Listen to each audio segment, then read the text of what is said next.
Hello friends, how are you? I hope all of you are doing really good. So welcome to Economics or Finance Excellency Batch. I'm your friend, your mentor, CS Saurav Jindal from KSJ Teaching, welcoming you all to another session.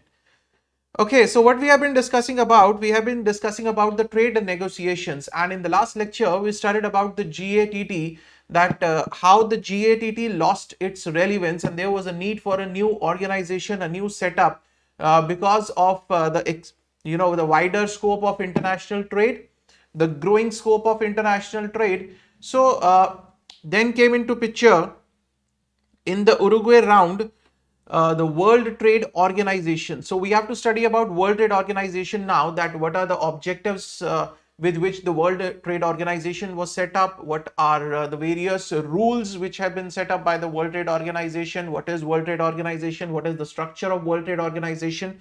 So all these things we need to study, right?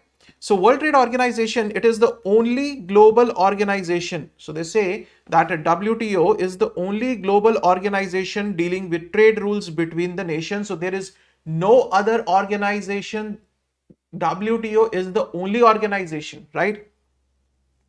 It officially commenced on 1st of January 1995 under the Marrakesh Agreement signed by 123 nations on 15th of April, replacing the GATT.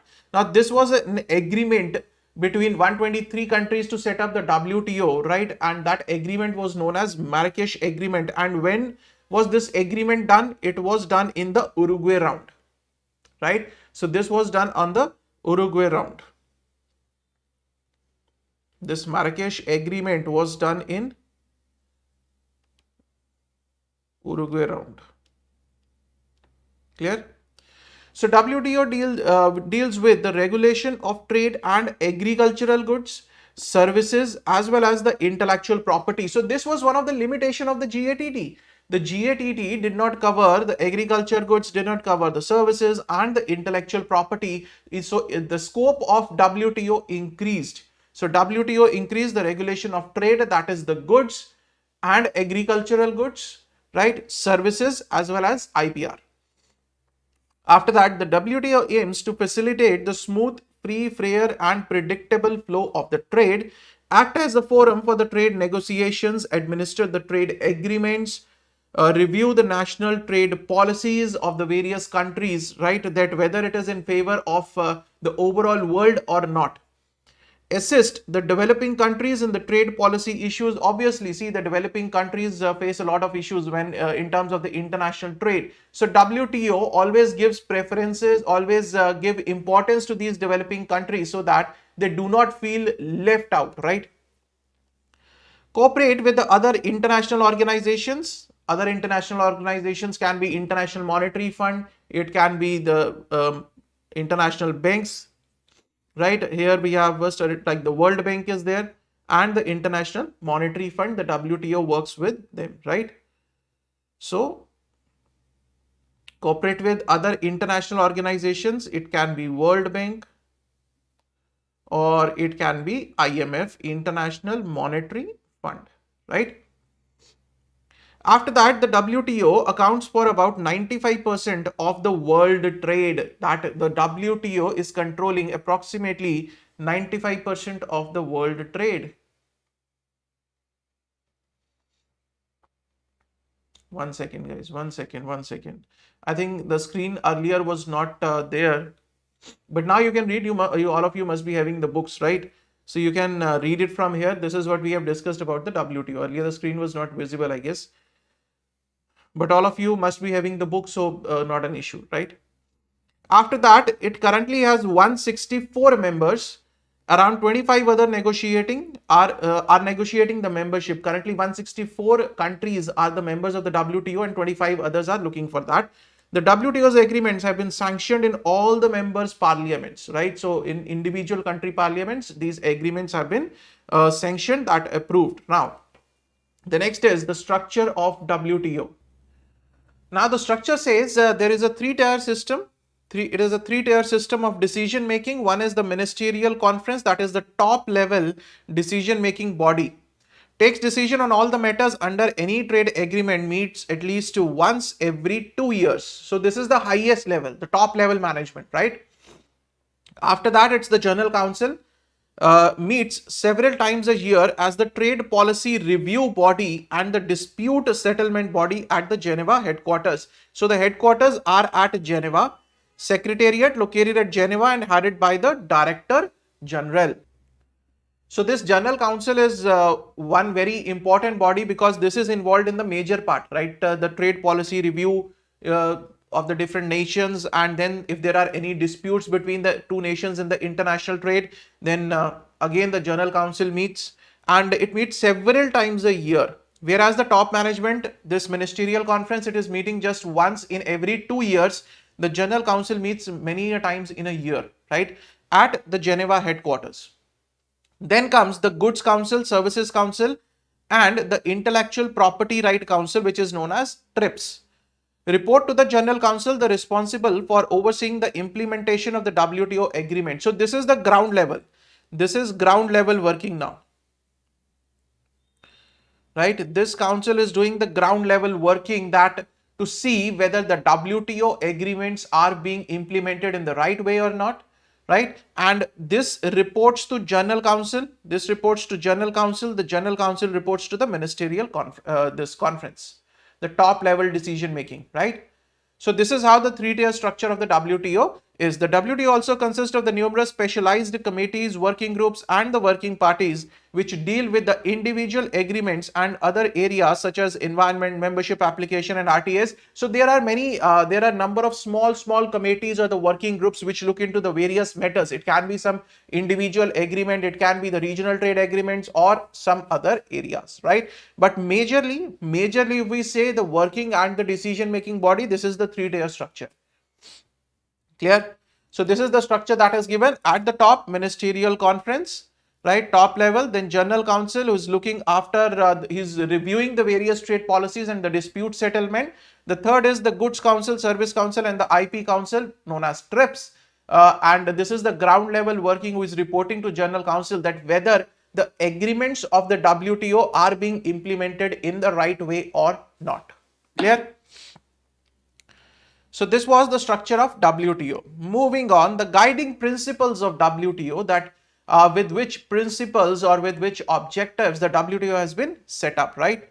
So it's very simple, very simple. You will just read it once, you will be able to understand that what are the various principles with which the WTO has been set up. Basically, what is the purpose?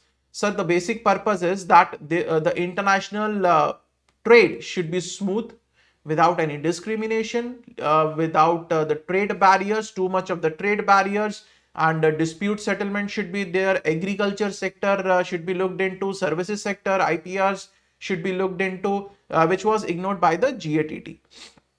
So that is what the guiding principles of WTO are. He says trade without discrimination. Obviously, sir, MFN that originally formulated as Article 1 of the GATT, the member countries are not allowed to discriminate between the different trading partners. MFN we have already discussed, right? There we discussed about all the members of the WTO. They cannot charge the different rates from each other, right? If a country lowers some trade barrier, it has to lower it for the same goods and services for all the WTO members. Sir, for the non-WTO members, they can charge anything. They are free to charge anything, but for the WTO members, there also at the time of MFN also I told you that if they are charging a specific rate, then that rate should be charged from each and every member of the WTO. It is not like that from one country you are charging 10%, another country you are charging 15%. So he says if you are removing or lowering the trade barriers from one country for a particular good, it should be for all the members of the WTO, not a particular member, until and unless you are entering into a preferential trade agreement, right? Under the strict condition, the few exceptions are allowed, like giving the special market access to the developing countries. So under the exceptions, the WTO can review, WTO can check, okay, this is a developing country, this needs a special market access, so please give it. Right? In that case, one country can give a special access market to the developing country. The developed country might not get that same access, right? That is to promote the growth of developing country. That is an exception, but that also with the approval of WTO, not without that. Then you have the national treatment principle. National treatment principle, it is complementary to the MFN principle the GATT Article 3 requires that the internal taxes, laws, etc. applied to imports should be same as those applied to the domestic products. That how you are treating your domestic products, you have to treat your importing products in the same way. This is what the WTO's national treatment principle says. The members are not permitted to discriminate between their own and the foreign product, services, or the nationals, right? So imported apples and the apples from Kashmir to be treated equally in terms of marketing opportunities, product visibility, etc. At that, clear that you have to treat your local product, your national product, and the importing products, foreign products equally. Then is the free trade. Obviously, this was one of the major objectives of the WTO. Lowering the trade barriers, tariff and non-tariff will help to achieve the free trade. Trade negotiations cover the goods, services, as well as intellectual property rights. Under the GATT, only the goods were covered. The services and the IPRs were not covered. Then WTO allows the countries to change their trade policies gradually through the progressive liberalization. Developing countries are generally given the longer time for this. That WTO helps the countries in liberalizing their policies, the trade policy, especially the developing countries. Over the years, it is not necessary that it has to be done immediately. It has to be done within a 1 year or 1.5 year. No, it is a long process. It goes on gradually, right? Then predictability. Predictability says the investments are encouraged under the stable and the predictable business environment. Sir, when will you invest in something? Just a simple rule, general rule. When will you invest in a stock? If you see the right future, if you can predict that this stock or this bond or whatever the asset you want to invest in, this will grow, right? If it has some sort of a predictable future, if it is highly unpredictable, then will you invest your money in that? No. The same case is here. He says the investments are encouraged under the stable and the predictable business environment. If that business environment in a particular country is really unstable, it may be due to the political instability or anything, right? Then will any other country want to invest in that? Will any investor be interested in investing in that country? No, sir. So foreign companies, investors, and the governments can be assured that the trade barriers will not be raised arbitrarily through binding tariff rates, discouraging quotas, etc. Right? A country can change its bindings only after negotiation with the trading partners. Clear? Trade barriers will not be raised arbitrarily. Arbitrarily means without any information. They are just increasing the trade barriers. They are increasing the binding tariff rates, discouraging the quotas, and all those things, right? So there should be a predictable environment, the safe environment for the right investment. Then prohibition on the quantitative restrictions. The quantitative restriction tend to have the greater protective effect than the tariffs and are more likely to distort the free trade. Use of such measures is prohibited. That the importing country may put the quantitative measures that the exporting country cannot send more than this quantity of the products, right? Now it has a greater impact on the trade. Then greater competitiveness, it can be achieved through discouraging the unfair trade practices. So he says, if we want to increase the competitiveness at the global level, we need to discourage the unfair trade practices like the dumping, such as export subsidies, dumping, etc. The trade rules establish what is regarded as the fair and unfair trade practices. So WTO defines, the rules of the WTO clearly defines that what is fair, what is unfair, and what is prohibited, what is allowed, and how the government can take the action against the unfair trade practices. Everything is defined in the WTO rules. Tariff as a legitimate measure for protection. He says the tariff should be used only for the protection purposes, that if at some point of time it is felt that the economy is being badly hit, only then the tariff should be used. These should not be used, just for increasing the revenue or without any solid base. The tariff imposition should be the only method of protection and the tariff rates should be gradually reduced. He says, and gradually, if you are putting the tariff at the rate of 10% on a particular good today, then in future, if you feel the economy is safe, now there is no danger from the imports, this should be gradually reduced to 8%, to 5%, to 2%. It should gradually come down. Clear? The member countries also bind themselves to the maximum rates. Obviously, this we have studied, the MFN rates, the binding rates we have already studied about. Transparency in decision making. Any decision taken by the members related to the trade should be transparent and verifiable. right? That is what one of the main objectives of the WTO, that whatever the decisions are being taken regarding the international trade by the different trading countries, they should be transparent, they should be easily understandable by the other countries, there should be no hidden clauses in those agreements, right? Any change in the trade related matters must be notified to all the trading partners. If you are changing the tariff, then it should be notified to all the trading partners, all the members of the WTO, clear? Then any opposition to changes should be appropriately addressed and the losses should be compensated. That if due to the decision of a particular country there are losses to the other trading partners, they should be compensated. And who is looking after all this? The WTO has the responsibility of looking after all this, because in such cases there can be the disputes, and who will be resolving the disputes? WTO will be resolving the disputes, right? Progressive liberalization, that many controversial trade issues, for example, non-agricultural market access, were unsettled during the Uruguay round. They are to be liberalized during the consecutive rounds. Basically, what he is trying to say is there are various issues which are where the liberalization is still has a long way to go, right? But these issues will be looked upon by the WTO, and slowly over a period of years, the liberalization will take place in those areas also. Enhancing the market access, WTO aims to enhance the market access by converting all the non-tariff barriers into the tariff and by specifying the targets to ensure the market access in the multilateral agreements. Multilateral agreements means the agreements between more than two nations, right? So he says the WTO aims that every country has the right to a wider market access. All the non-tariff barriers, they want to convert it into tariff barriers, right? So there are no quantity restrictions. The person can send any quantity, right? By paying the tariff, by paying the duty, he can import or export any quantity. So non-tariff measures need to be converted into tariff measures, right? And by specifying the targets that the market access should be there, it should not be withdrawn. So all those things are being governed by WTO, right? Then is the special privileges to the less developed countries. As I told you, that WTO gives the special privileges in terms of liberalization, in terms of the trade agreements to the developing nations, right? So WTO provide less developed countries with a greater flexibility, special privileges and permission to phase out the transition period. Protection of health and environment. WTO's agreement support the protection of environment, human, animal as well as the plant health, right? So WTO asserts that the members should not employ the environmental protection measures as a means of disguising the protectionist policies. He says the member countries should not be employing the environment protection measures only to disguise, only to show, right, that we are putting the protectionist policies into place, but they should actually be put into place.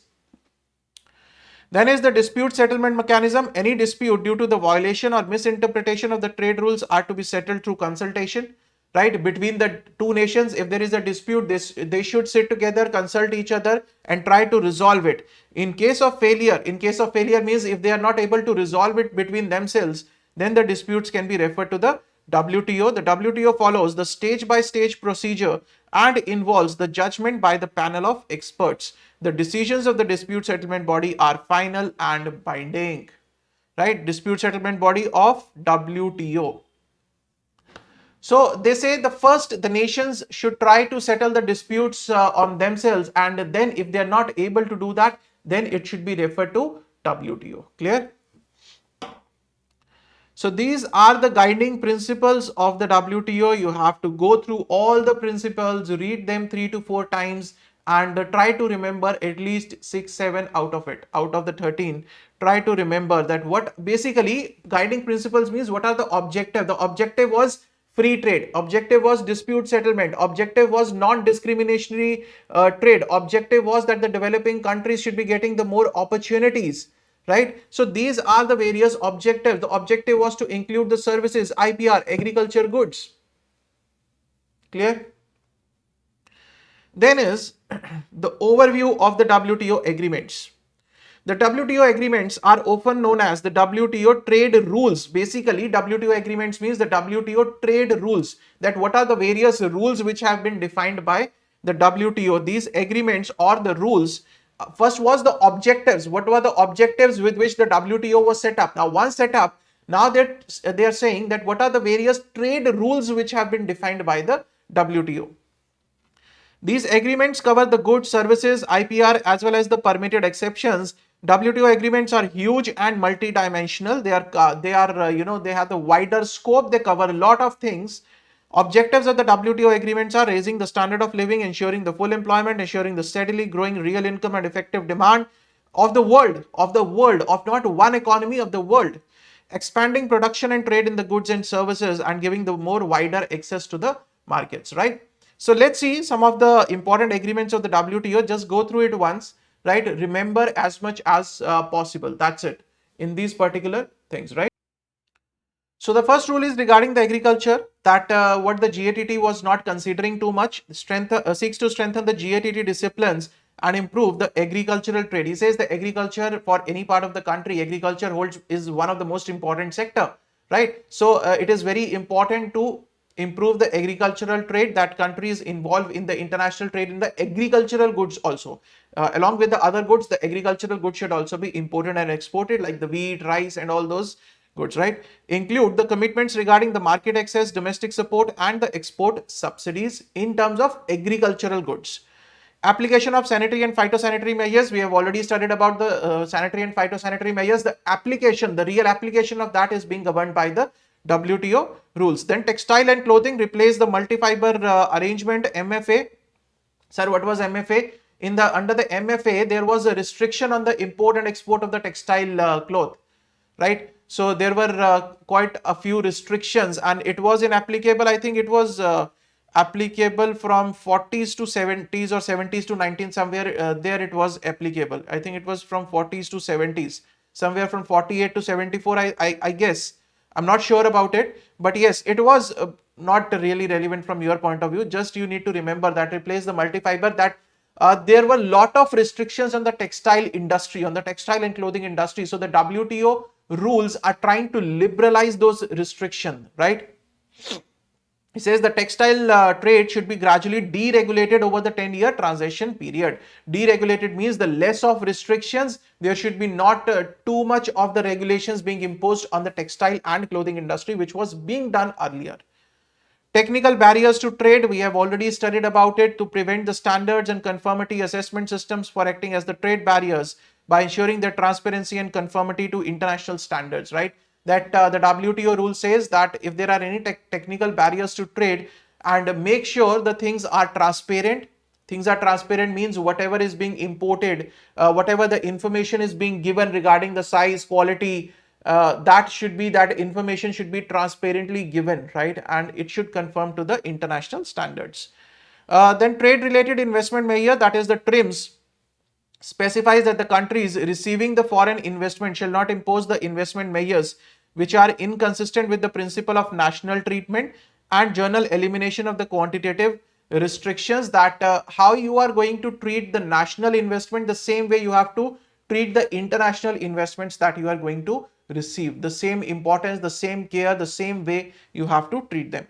Then anti-dumping agreement, we have already studied about it, that aims to prevent the anti-dumping measures from being misused as a measure to protect the domestic industries. Now, they say, we have studied about the anti-dumping duty, that the duty is being imposed on the exporting country if the exporting country tries to dump the product at a very low price, right? But it says at the same time the WTO agrees that this can be misused also, right? Even if the exporting country is not trying to dump the product at a low price, the importing country may put the anti-dumping duty, right, to increase the product prices. Now this can be misused. To avoid that, the WTO rules help it, right?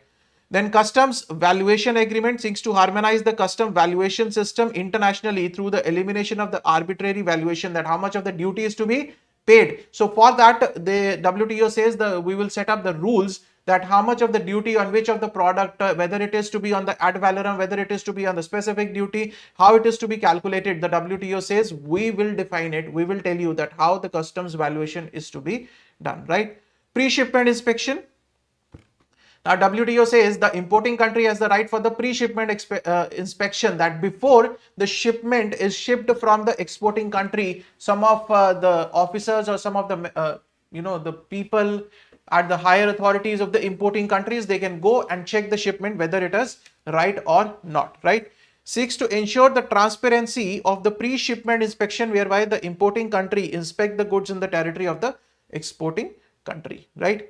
The rules of origin provides the harmonization of these rules for application to all the non-preferential commercial policy instrument dispute settlement system and creates the rules of origin committee, that what are the rules which are applicable to the originating country, right, and how they are to be in case of any disputes, how they are to be settled, right. The WTO says that there should be a common set of rules.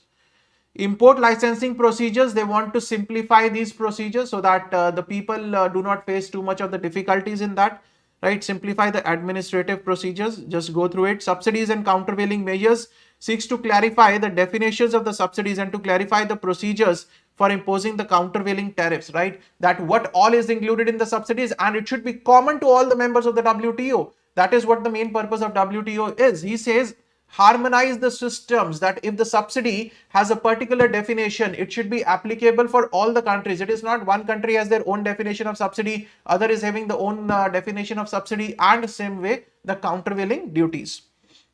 Safeguard, explain the disciplines for imposing the safeguard and related measures, that there are emergency measures to restrict the import. Safeguard means if you want to safeguard your domestic economy, how you can put the restriction on the imports, right, in case of sudden import surge where we feel that the domestic economy might be hit negatively, right. In that case, how to put the safeguard, how to restrict the imports, those are the rules given by the WTO. Every country has to follow it. General Agreement on Trade in Services. This trade in services was ignored by the GATT, so it has been included in that what are the various, if you have to involve, in the international services, international trade of the services, then what are the various rules of the WTO.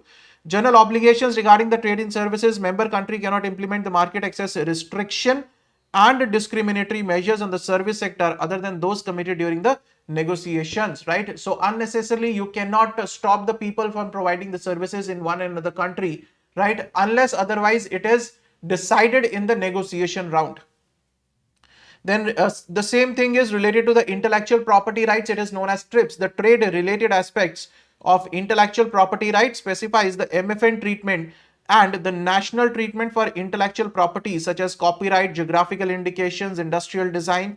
It necessitates the members to maintain the high levels of intellectual property protection. It also specifies the procedures for the settlement of disputes, that in case of disputes, how they are to be settled, right. MFN treatment means the most favored nation treatment, that how the various intellectual property rights are to be identified among the members of the WTO. Then settlement of disputes, the rules regarding that how the disputes will be settled, everything is given there, right.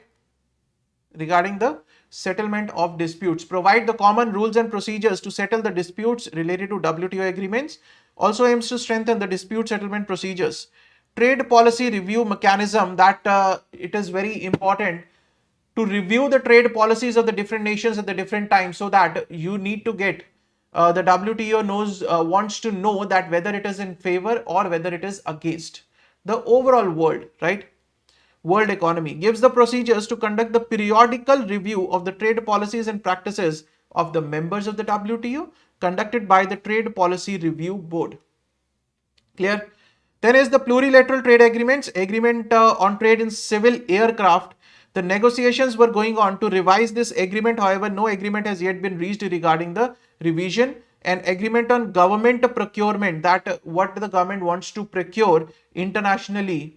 He says the necessitates the national treatment and the non-discrimination in the procurement of goods and services by the sub-central government entities, the government-related agencies, and the central government. That if the government wants to buy something from the other country cannot deny it on the fact that we do not provide it to the government agencies. We want to give it to only the private players. No, right? There are rules to safeguard this thing. Clear? So these are all the what we can say the important agreements of the WTO, right? So you just have to go through it once, remember as much as possible. See, some of them are simple. If you remember that what were the limitations of the GATT, one, the agriculture sector was not considered, the service sector was not considered, the IPRs were not considered, right? Then the rules regarding the free trade, rules regarding the non-discriminatory trade, then rules regarding what the sanitary and phytosanitary measures that they are implemented in the right way, then settlement rules regarding how the disputes are to be settled, right? and a review of the various trade policies. So some of these are very simple. If you will try to correlate, you will be able to correlate with the things that you have already studied about the international trade, and the rules are given by the WTO. Then came the Doha rounds. So what was this Doha round about? Officially launched at the WTO's fourth ministerial conference in Doha, Qatar in November 2001, the ninth round since the Second World War, right? Formerly known as the Doha Development Agenda.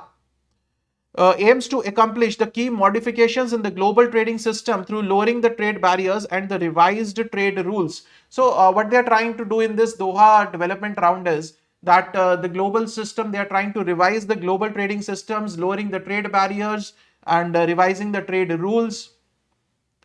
Negotiation discussed here include 20 areas of trade. The most controversial topic is yet to include, which is yet to be concluded in the Doha agenda, has been the agriculture trade. Now, this is one huge sector. This agriculture trade is not a small sector, sir. It's a huge sector. And there are still the negotiations going on that how the rules are to be defined for the agriculture sector, how one country can send the agricultural goods to another country. And most importantly, why it is being most controversial, because the country which is having a larger share in the agricultural trade, agricultural sector, like India. India is one of the major producers of the agriculture sector products, right? So the India has to look at that they need to safeguard the domestic economy also, so that the domestic economy is not hit badly, the prices do not rise, the demand, because the demand is quite high, right? So that is why this is a controversial topic in the Doha agenda, that how the countries manage their agriculture produce, how this trade can take place so that the domestic economy is not negatively impacted, right? So concerns of WTO, that certain areas where the WTO still needs to work out a lot. The process of multilateral negotiations regarding the trade liberalization is slow. The multilateral negotiation means when a lot of countries are involved in the negotiation regarding the trade liberalization. Obviously, it is not that easy, sir. When 100 countries are involved, every country has its own view, and it is not easy to reconcile them and bring it to one table for the trade liberalization, right? Then is the requirement of the agreement among all the member creates more difficulties. The same thing, sir. The same thing. The modern trade barriers are very complex and hence difficult to negotiate in the multilateral forum. Same thing. The complex network of the regional trade agreements create the difficulties when lots and lots of countries are involved in one agreement, in one thing, in one organization, they are the member. Then it is very difficult to manage all the things all together, whether it is the RTAs, whether it is the trade barriers, right? So if you have 100 countries now, how can you manage the trade barriers of every country all together so that it is beneficial for all the 100 countries? It is very difficult, very difficult. The liberalization of the trade in agriculture, textile, apparel, and many other areas has been negligible. That is why this agriculture has been one of the controversial rounds in the Doha development round. The latest trade negotiations have many problems and their conclusive success is doubtful. Most countries are dissatisfied because most promises of the Uruguay round have not been materialized. The developing countries have raised the number of concerns such as the real expansion of trade in agriculture, textile, services has been negligible, right? Because these are the major sectors for the developing countries. Lack of willingness on the part of developed countries to provide the market access causes the developing countries to seek the regional alternatives. Now they say on one side the WTO says that there should be equal and without any discrimination market access to all the countries. On the other hand, WTO has not been able to achieve to make sure that the developed countries give the market access. Developed country says no, we will not give the market access to the developing nations, right? After that, difficulties in implementing the present WTO agreements. There are some practical difficulties in the implementation as per the individual economies. Exceptionally, high tariffs in many markets affect the export. For example, textile, clothing, fish. So there are high tariffs in that. There are a lot of restrictions in that. Issues concerning the tariff escalation, that the tariffs keep on increasing. One country increases the tariff, right? It keeps on escalating, it keeps on increasing, which is difficult for the developing countries to bear. The least developed countries find themselves vulnerable due to the lack of enough resources. So these are the few areas where the WTO needs to work on, needs to chalk out the plan that how the things can work out, right, in favor of the global economy, not the individual economy, in terms of the global economy. So this was all about the trade negotiations, right? Now many of you will say, sir, it is difficult to remember this important agreements of WTO and the guiding principles of WTO. What you have to do is, whatever you have studied, try to correlate with that. I have just given you the hints that how you can correlate the things, right? Like what was ignored in the GATT, covered in the WTO, and the objectives are also covered, and then the rules have also been defined by the WTO regarding that, right? The agriculture is there, services there, IPRs is there, right? So all those things, just read it 3-4 times, or what you can make a habit is read such topics at least one time a day, right? For the next 10 days, read it one time a day. You will be able to remember most of the things, right? Okay, so with this, we complete this chapter of trade negotiation. Now we are just left with the 2 chapters and we are on target completion, sir. We will be completing it before target. The next chapter is exchange rate. Very simple chapter, very easy, very easy. We all have studied about the exchange rate. So it is quite an easy chapter, just understanding a few things and everything will be fine, right? So we are just left with chapter number 13 and chapter number 14. Next chapter will be starting with exchange rate. See you guys in the next lecture. Till then, stay safe, stay healthy, keep studying, keep sharing. Thank you so much.